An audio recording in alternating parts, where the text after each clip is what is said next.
दुसऱ्यांना म्हणायचं नाही का कमरेखाली ना तुला नाही बोललेली मी, ज्याला बोलायचं त्याला बोलली. आतापर्यंत तुला इज्जतीतच बोलते मी, विनाकारण आहे ना खाजून उदान नको आणू तू. का बरं प्रत्येक महिला तुला म्हणतीये ब्लॅकमेल करती तू म्हणून? का प्रत्येक महिला तुलाच म्हणतीये ब्लॅकमेल करती तू? का कुणी कुणाचं दुसऱ्यांचं नाव घेत नाहीये? का प्रत्येक महिलेच्या बाबतीत मध्ये तेच घडलेलं आहे? कोण आहेत ना त्या एक दोन जणी काय काय काय काय कम्युनिटी छापतात, लेख बोलून लोचके तोडले राव. ए बाई मला काय लोचके बिचके, मी काय तुमच्या घरी आले काय खायला? काय लोचके तोडले राव? माझं ना मला उद्देशून टाकायचं नाही, मी आत्ताच सांगते. मला उद्देशून टाकायचं नाही. माझा कुणाशी काही एक संबंध नाहीये. तुमचं जे काय चालतंय ना ते चालू द्या. कुणाच्या नावाने काय टाकायचं, कुणी फेक अकाउंट काढायचे, कुणी कमेंट करायच्या, ते तुम्ही चालू द्या. तुमचं तुम्हाला लकलाभ. मला अजिबात गोवण्याचा प्रयत्न करायचा नाही आणि मी तुमच्यामध्ये आले नाही म्हणून त्याचा राग माझ्या लेकींवर काढायचा नाही. मी ते माझी कहाणी सांगत होते. ती पण महिला भगिनींची इच्छा होती की ताई तुम्ही कधी कधी छोटे छोटे मुद्दे सांगत असताना तुमच्या आयुष्यात घडलेले, तर तुम्ही पूर्ण सांगा ना. तुमचा जन्म कसा झाला, तुमचं लग्न कसं झालं, तुम्ही कशा इथपर्यंत आल्या, म्हणून ती सांगायला सुरुवात केली. त्याच्यामध्ये मी सगळं मांडलेलं आहे. त्याच्यामुळं संगीता वानखेडे खुली किताब आहे. परंतु मला जर ओढून ताणून खोटं काहीतरी लावण्याचा प्रयत्न केला तर मात्र मी सोडणार नाही आणि माझ्या लेकींचं परत नाव मध्ये घ्यायचं नाही. माझ्याच काय कुणाच्याच लेकींचं घ्यायचं नाही, कुणाच्याच लेकींचं घ्यायचं नाही. कुणाला अधिकार नाही कुणाच्या लेकी बाळीला, कुणाच्या लेकरांना घाण घाण बोलण्याचा काहीच अधिकार नाहीये. कुठल्याही गोष्टीला लिमिट असती ना, लिमिट क्रॉस केली तुम्ही डायरेक्ट. आणि हो तुमचा ग्रुप आहेच आहे तुमचा ग्रुप. इतके दिवस झाले मी शांततेतच बोलते, इतके दिवस झाले मी शांततेनंच उत्तर देते. घाण घाण बोलायचं, घाण घाण बोलायचं काय? तुलाच घाण घाण बोलता येतं का? दुसऱ्यांना बोलता येत नाही का? लिमिट असतं ना कुठल्याही गोष्टीचं. वाद घाला की तुमच्या, अरे तुझ्या सुद्धा याच्यातल्या ग्रुपमधल्या बायकांना पटत नाही. ती प्रणिती पाटील बोलती, ही रुणाली सुद्धा माझ्याजवळ बोललेली. बरं त्या कोणती आणखी मी आता नाव घेतलं होतं मामुनी, तिला सुद्धा घेतलं होतं हिने. आता सुद्धा ती त्या दिवशी बोलत होती मला की मामुनी दीदीला तुमच्याशी बोलायचंय. मी नाही म्हटलं, मी म्हणलं नाही तिला घे म्हणून. ज्या दिवशी मी तिला विचारण्यासाठी फोन केला होता ना त्या दिवशी ती रुणाली रडत होती की माझ्या बहिणीसारखे आहे तुम्ही. तिला पश्चाताप होतोय, तुला जे काय सांगितलं असतं ना तिने त्याचा तिला पश्चाताप होतोय आता. कारण तू त्याला काही काही जोडून जोडून लावतीये आणि तू त्याला जोडून जोडून लावते ना, म्हणून त्या पोरीनं काल म्हणलं होतं मी आत्महत्या करते. हा तिनं तुला काही एक शब्द सांगितला ना, तू त्याला 10 शब्द जोडतीये विनाकारण. कारण त्या पोरीनं सुद्धा पाहिलं माझ्या घरात येऊन की मी काय आहे आणि काय नाही.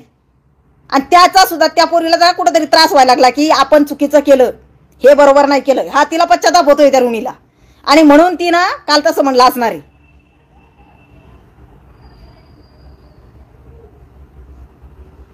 जरा कुणीतरी काहीतरी बाबा अडचणीत असेल, कुणाला प्रत्येकाला प्रत्येकाच्या घरचं काहीतरी प्रॉब्लेम असतो, प्रत्येकाचं असतं.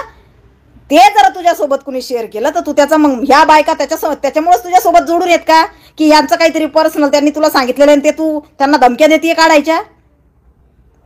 तू स्वतःच देते पुरावे. मला माहितीये, मला हे सांगितले, काय सांगितलेलं आहे काय माहितीये. काहीतरी उठायचं आणि काहीतरी जोडायचं.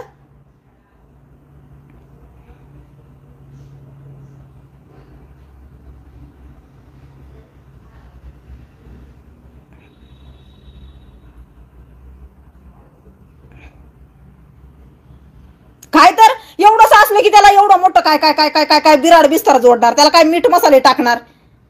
अरे काय बाई कशासाठी हे की मी फार क्वीन आहे युट्यूबची राणी. बाई राणी हो तिकडं महाराणी हो, काय व्हायचं ते हो. हे काय असलं वैचारिक वाद तुम्ही वैयक्तिक वादावर आणून ठेवताय. घेणं नाही देणं नाही काही. ती विजया म्हणे तुझ्या लेकींबद्दल काय काय बोललेली. विजया तरी कमी बोलली असेल ती विजयाताई, एवढं तू बोलली होती बाई तरी मी तुला माफ केलं होतं. तुझ्या नावाचा तर मी अर्ज दिलेला होता. जर त्यावेळेला जर मी, आणि अजूनही आहे, मी त्यावेळेला जरी माघार घेतली ना तरी मी अजूनही जाऊन करू शकते. मी दाखवलं सुद्धा, रुणीला माहितीये, तिला दाखवलं होतं मी की बघ पोलीस स्टेशनला अर्ज दिलेला होता आणि याच्यावर हे कलम पडत होते. कारण अजूनही माझ्याकडं ते व्हिडिओ आहेत. माझ्या लेकींना बोललेली घाण घाण, मला बोललेली घाण घाण.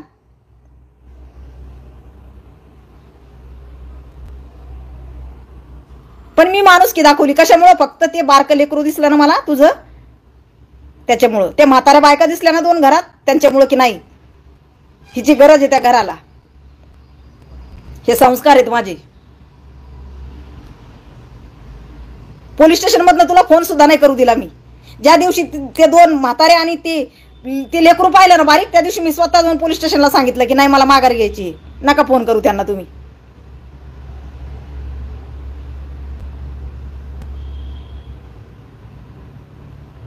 लिमिट असतं ना, कुठल्याही गोष्टीचं लिमिट असतं. हे काय उठलं की भुकत राहायचं, उठलं की काय रात्रभर 5-5. मी म्हणते ना बाई, तू 24 तास राहा ऑनलाईन, काय कुणाला काय अडचण नाहीये. पण कुणाला तरी टार्गेट करायचं म्हणजे तुम्हाला काय ऑनलाईन यायला तुम्हाला विषय पाहिजेत चर्चेला, आणि मग म्हणून कुणाला तरी शिंतोडी उडवत राहायचं का? कुणाला तरी गुलाम करायचं. कुणी नाही ऐकलं मग त्याला त्याच्या आईला घोडे लावायचे. ही कोणची पद्धत? ही काय पद्धत? इतका जळकुटेपणा काय? म्हणे हिचं डबक्यात पडलं होतं. कोण्या डबक्यात पडलं होतं का बाय माझं चॅनल? ही संगीता वानखेडे, मिलियनमध्ये व्ह्यूज आहे तिच्या व्हिडिओला, कळलं का? आणि माझं डबक्यात वगैरे नव्हतं पडलेलं. काय व्हायचं, लोकांनी माझं नाव टाकलं ना की माझे जुने व्हिडिओ दिसायचे. ज्या लोकांनी माझे व्हिडिओ वापरलेले ना, ते ज्या वेळेला माझं चॅनल मी कुणाला तरी दिलं आणि त्यावेळेला त्यांनी मला सांगितलं की ताई अशा गोष्टी आहेत, मग त्यांनी त्यावेळेला त्या लोकांना स्ट्राईक मारायला सुरुवात केली. माझे व्हिडिओ त्या लोकांनी उडवले, ज्यांनी माझे व्हिडिओ चोरले होते. त्याच्यानंतर माझं चॅनल पळायला लागलं. मग काय संबंध? बरं बाई, तुझं म्हणणं आहे ना की तुझ्याकडचे लोक माझ्याकडे आले, मग आता तुझा माझा वाद चालू आहे ना, माझे कमी व्हायला पाहिजे सबस्क्रायबर. त्या लोकांनी मला अनसबस्क्राईब करायला पाहिजे. तू तर त्या दिवशीही सांगितलं होतं ना तिला अनसबस्क्राईब करून टाका, माझा काही संबंध नाही तिच्याशी. कमी व्हायला पाहिजेत ना. मग काय ते सबस्क्रायबर काय ते काय काय कुठं चाललंय काय हाय काही?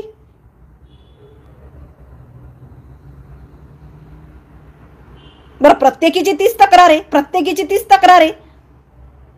ती विजयाताई म्हणते की मला मदत मागितली नव्हती. बरं, काय असेल ना, आमच्यावर आम्ही आरोपी आहोत. तिने आमच्यावर दाखल केलेले आहेत गुन्हे, कोर्टात केस चालू आहे. बघू ना आम्ही. जबरदस्ती कुणावर असंच करा म्हणून? अरे काय हाय की नाही भीती कोर्टाची, कायद्याची काय हाय की नाही? का हम करो से कायदा? मी म्हणून तसंच नाही चालणार, अजिबात चालणार नाही, बिलकुल चालणार नाही. अजूनही इज्जतीचा शब्द आहेत माझ्या तोंडातनं, अजूनही मी शब्द खाली घसरू दिलेले नाहीत. पण जरा काय याच्यात बंदी का याच्यातमध्ये काही बदल झाला नाही ना, मग काय मी आज काय करायचं तर ते मी करून आलेली. कुठल्याही गोष्टीला लिमिट असतं, कुठल्याही गोष्टीला. काही कारण नसतं ना त्या लिस्टमध्ये माझं नाव.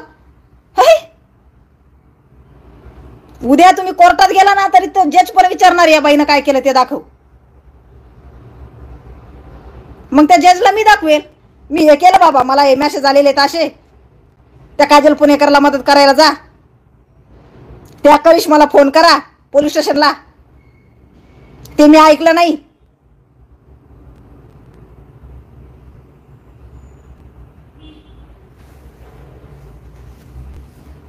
चला, हरकत नाहीये, या विषयावर बोलू पण नाही आणि मनस्ताप करून घेऊ नाही, पण माझ्या लेकींपर्यंत यायचं नाही आणि माझ्याच काय कुणाच्याच नाही.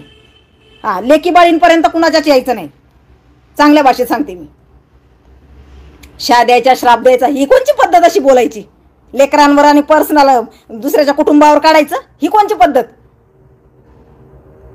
स्वतःचा अभ्यास करा जरा. का तुमच्या पण बायका तुमच्या विरोधात आहेत? त्या तुमच्या जरी ग्रुपमध्ये असतील ना तरी तुमच्या विरोधात, एवढं लक्षात ठेवा. हा, आणि माझे रेकॉर्ड जर काढलेत ना सगळे निघणार आहेत. मी कधीही खोटं बोलत नाही. हा, माझे रेकॉर्डिंग काढले ना ते निघणार आहेत. त्याच्यामुळे मला जिथं गरज वाटे ना द्यायची की मी खोटं बोलत असं नाही. हे बघा, यांच्या सोबत राहणाऱ्या बायका सुद्धा मला म्हणत होत्या हे आम्हाला पण पटत नाहीये.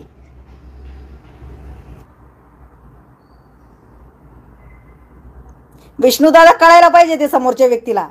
मी शपथ खोटं सांगत नाहीये. ज्या वेळेला कुठं हे द्यायची गरज पडेल ना त्यावेळेला मी देईल. हा, की माझ्या सोबत बोलत असताना यांच्याच बायका काय बोलत होत्या ते बघा. मी तर कोणाला ओळखत पण नाही. अन्याय करणाऱ्यापेक्षा अन्याय सहन करणारा जास्त गुन्हेगार असतो. त्याच्यामुळे अन्याय सुद्धा सहन करायचा नाही. आपल्या देशाला संविधान लागू आहे, त्यामुळं कुठलीही मनुस्मृती त्याप्रमाणे वागण्याची गरज नाही, कुठल्याही दडपणासाठी पोटी जगण्याची गरज नाही. बिलकुल नाही, संविधानिकरित्याच जगायचं. बिलकुल. चला, गुड नाईट, शुभरात्री. श्री स्वामी समर्थ. मस्त खा, स्वस्त राहा, जगा आणि जगू द्या. उद्या पुन्हा नवीन विषय घेऊन तुमच्या समोर येणार असतो. परंतु तुमची संगीता देवांकडे. गुड नाईट, शुभरात्री.